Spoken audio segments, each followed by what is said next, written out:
Meil on väga hea meel, et meie joonis pälvis sellist tähelepanu. Meil on äärmiselt oluline, et meie andmed ja joonised oleksid arusaadavad ka neile, kes võib-olla igapäevaselt ei puutu kokku tervishoiu valdkonnaga. Õendustöötajate vastuvõttude ja koduvisiitide graafikaga püüdsime välja tuua õdede ja ämmaemandate iseseisva töö koormuse muutumist ajas ja seda maakonna järgi ning selle olulisus tervishoiu valdkonnas.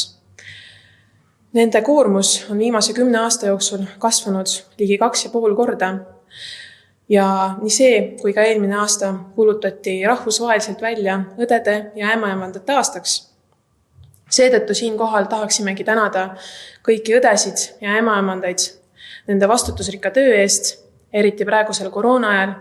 Jõudu teile ja pidage vastu sellel raskel perioodil.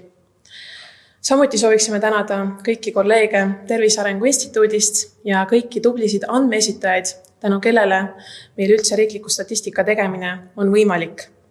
Ja viimaks sooviksin tänada oma kallist perekonda, kes on mulle olnud alati toeks ja ka kõige süngematel eluhetkedel näidanud valgust minu eluteel. Aitäh teile!